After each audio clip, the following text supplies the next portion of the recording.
ഇതിൽ റിമാൻഡ് റിപ്പോർട്ടും ഇന്നിപ്പോൾ കോടതിയിൽ സമർപ്പിച്ചിട്ടുണ്ട്. അപ്പോൾ അതിലൊക്കെ എന്താണ് പറഞ്ഞിട്ടുള്ളത് എന്നതിൻ്റെ വിവരങ്ങളും ഒക്കെ ഇനി നമ്മൾ പുറത്ത് വരേണ്ടിയിരിക്കുന്നു അല്ലേ?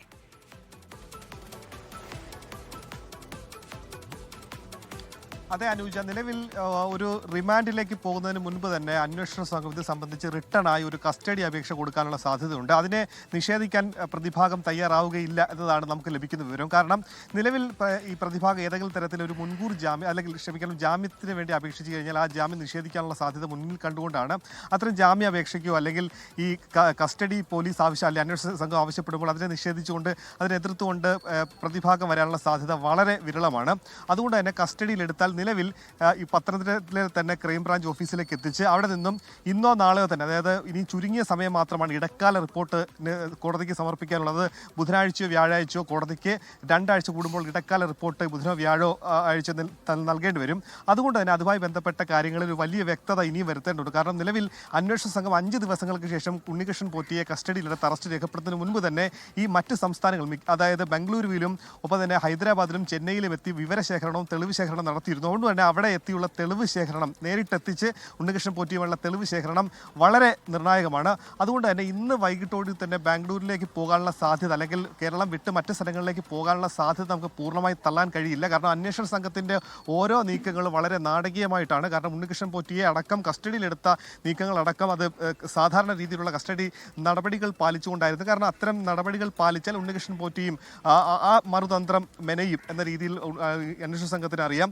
അതുകൊണ്ട് തന്നെ അത്തരം നീക്കങ്ങളൊക്കെ തന്നെ വളരെ രഹസ്യമായിട്ടും വളരെ നാടകീയമായിട്ടും ഇപ്പോൾ കോടതിയിൽ നടക്കുന്ന നടപടികളും അത്തരത്തിലൊരു രഹസ്യ സ്വഭാവത്തിലേക്കാണ്. മറ്റ് പബ്ലിക്കിന് ആളുകൾക്ക് അവിടെ അകത്തേക്ക് പ്രവേശനമില്ല. അഭിഭാഷകരും ഈ ജഡ്ജിയും പ്രതിയും ഒക്കെ തന്നെ ഉള്ള ഒരു കോടതി മുറിയിൽ വെച്ചുള്ള കാര്യങ്ങളാണ്, നടപടിക്രമങ്ങളാണ് ഇപ്പോൾ നടക്കുന്നത്. എന്താണെങ്കിലും വരുന്ന നിമിഷത്തിൽ നമുക്കറിയാൻ സാധിക്കും. കോടതി സ്വാഭാവികമായി തന്നെ കസ്റ്റഡി അപേക്ഷ കോടതി പരിഗണിക്കും.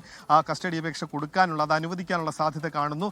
ഒപ്പം തന്നെ റിമാൻഡ് റിപ്പോർട്ടിൽ ഉണ്ണികൃഷ്ണൻ പോറ്റിയുടെ പങ്ക് മാത്രമല്ല, കാരണം ഉണ്ണികൃഷ്ണൻ പോറ്റി ഏറെക്കുറെ ഇതിൽ കുറ്റക്കാരനാണ്, മുഖ്യ സൂത്രധാരനാണ്, 1ാം പ്രതിയാണെന്നുള്ള കാര്യം ഏറെക്കുറെ അറിയാം. പക്ഷേ ഇതുമായി ബന്ധപ്പെട്ട് നിലവിലുള്ള ഈ കൽപേഷ് അടക്കമുള്ള നാഗേഷ് അടക്കമുള്ള ആളുകൾ ആരൊക്കെയാണ്? ഈ കൽപേഷും നാഗേഷും യഥാർത്ഥ പേരാണോ? ഇവർ രണ്ടുപേരും ഒരാൾ തന്നെയാണോ? ഇവർക്ക് പിന്നിലുള്ള ഗൂഢസംഘം ആരാണ്? ഈ മുരാരി ബാബു അടക്കമുള്ള ഉദ്യോഗസ്ഥരുമായി നിലവിൽ അന്വേഷണ സംഘത്തിന് മനീഷ് ഇതുവരെ കൽപേഷിലേക്ക് എത്താൻ കഴിഞ്ഞിട്ടില്ല എന്നൊരു പ്രധാനപ്പെട്ട കാര്യം കൂടി ഉണ്ടല്ലോ അല്ലേ?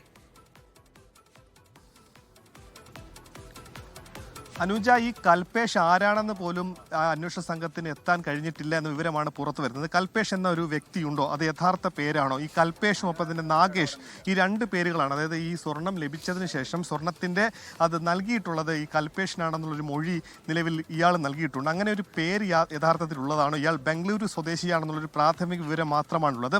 ഇനി അതല്ല, ഇനി കൽപേഷ് അടക്കമുള്ള ആളുകളെ നേരത്തെ തന്നെ അന്വേഷണ സംഘം മനസ്സിലാക്കി അവരെ നിരീക്ഷണത്തിലാണോ തുടങ്ങിയ കാര്യങ്ങൾ അറിയേണ്ടതുണ്ട്. ഒപ്പം തന്നെ പങ്കജ് ഭണ്ഡാരിയുമായിട്ടുള്ള ബന്ധം, കാരണം പങ്കജ് ഭണ്ഡാരി ആദ്യം തന്നെ വ്യക്തമാക്കിയിരുന്നു ഇവരുടെ ചെന്നൈയിലെ സ്മാർട്ട് ക്രിയേഷൻസിൽ എത്തി നടത്തിയ ഈ സ്വർണവുമായി നടത്തിയ പ്രക്രിയകളൊക്കെ തന്നെ അതായത് ചെമ്പ് മാത്രമായി കൊണ്ടുവന്നാൽ മാത്രമേ അവിടെ അറ്റകുറ്റപ്പണി നടത്താറുള്ളൂ എന്നുള്ള മൊഴിയൊക്കെ വ്യാജമാണെന്ന് പിന്നീടുള്ള അന്വേഷണത്തിൽ തെളിഞ്ഞിരുന്നു. അതുകൊണ്ട് തന്നെ നിലവിലുള്ള 2 FIR, ഈ 2 FIRൽ നിലവിൽ ഈ സ്മാർട്ട് ക്രിയേഷൻസിന്റെ ആളുകളെ പ്രതിയാക്കുകയോ സാക്ഷിയാക്കുകയോ ചെയ്തിട്ടില്ല. അതുകൊണ്ട് തന്നെ വരുന്ന അന്വേഷണ ഘട്ടത്തിൽ ഈ സ്മാർട്ട് ക്രിയേഷൻസിന്റെ റോൾ എന്താണെന്ന് അടക്കമുള്ള കാര്യങ്ങൾ റിമാൻഡ് റിപ്പോർട്ടിൽ പ്രതിപാദിച്ചേക്കാം.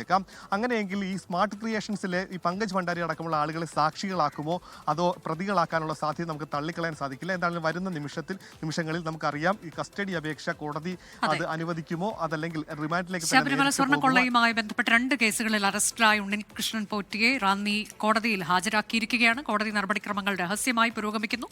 എന്താണ് കോടതിയുടെ തീരുമാനം? പോലീസ് ഇതിനോടകം തന്നെ കസ്റ്റഡി അപേക്ഷ നൽകിയിട്ടുണ്ട്. കോടതി തീരുമാനം വരാനായാണ് നമ്മൾ കാത്തിരിക്കുന്നത്. ലോകത്തെവിടെയായാലും ഏത് സമയത്തും 24 വാർത്തകളും ഓഗ്മെന്റഡ് റിയാലിറ്റി പാക്കേജുകളും എക്സ്പ്ലെയിനറുകളും വിശദമായി കാണാൻ ഞങ്ങളുടെ യൂട്യൂബ് ചാനൽ നിങ്ങൾക്ക് സബ്സ്ക്രൈബ് ചെയ്യാം.